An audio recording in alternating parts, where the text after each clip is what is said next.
The next question, somebody asked about power conditioners. Are power conditioners a must? So I think the first thing we need to define is what a power conditioner is. Do you guys want to, either of you played with these much, or? I'm not Ben Stowe. Okay. So this comes... Let me put my Ben Stowe hat on. Yeah. So I'll try and take it. So there's a difference between a power conditioner and a power strip. And unfortunately, the two ideas get confused way too often. So a power conditioner, first off, it's going to be a lot more expensive, but it's going to take your signal that you have coming from the wall, and it's going to make sure that it is a nice clean signal, hence the conditioning idea, to make it sure it is a nice pure signal and it's not spiking here, going down here low, and giving you exactly what you're wanting power consumption wise out of it. A lot of times we get the 19-inch rack mounts and we're like, oh, it's a power conditioner. No, it's a power strip in a rack mount setup. Yes, there might be some protection in there, but it's not going to take and clean that signal up that might be coming from the wall. It's just going to basically give that power separated and maybe some protection in case it trips, very similar to like a power strip might do, where, with the on-off switch. Some power conditioners, as Dan was saying, they will even out the voltage. And that's probably one of the biggest things that you will find in these, is that they will, from the wall, I used to have a Furman that had a little LED readout on the front of the voltage. And there were some VFWs that were like 105 or 104. And then I had one, we were playing somewhere one night, it was like 97. It's like, oh my gosh, was my gear even going to work?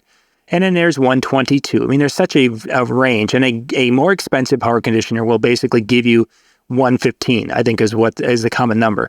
But whatever it is, it's going to give you that voltage, which means that there's times where you may not have as much wattage in the line because of it having to do its job to get the voltage there. And then there's some gives and takes to achieve that.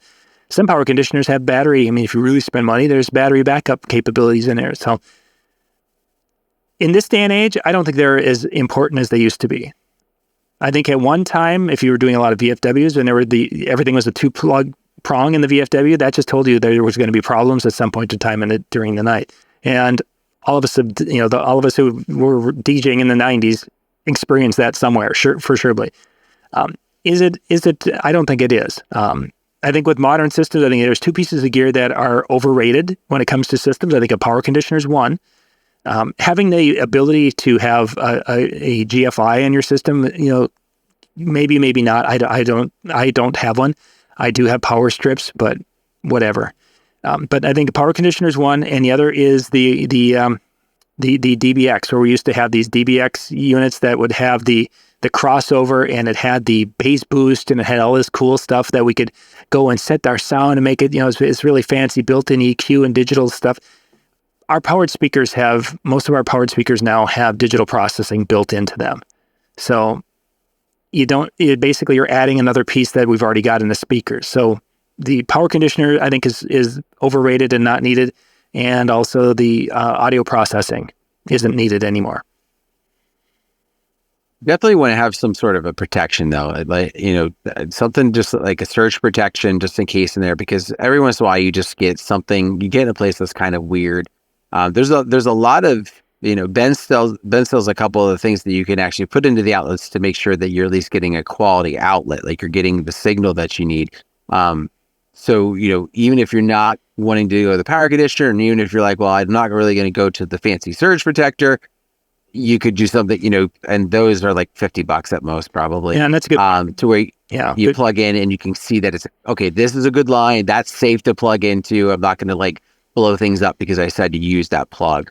Especially if you run it where some of those places that are more,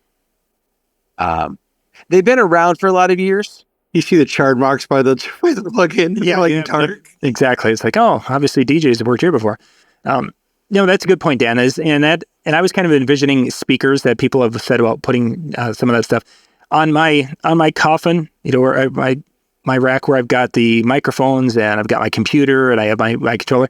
Yes, that goes into a Surge 1800 Joule. Does that sound right? I don't remember. But it basically was a It's an outlet strip that's made for a computer, but it doesn't have any battery backup capability. But that's what I have, that everything goes into that except the speakers. They go in, basically go directly to the wall. So something for the speakers and the whole thing, I don't know if I'd waste time with it, but for the specifically controller, once it became problematic to find controllers, then it's like, yeah, we're going to get one for both of our systems now.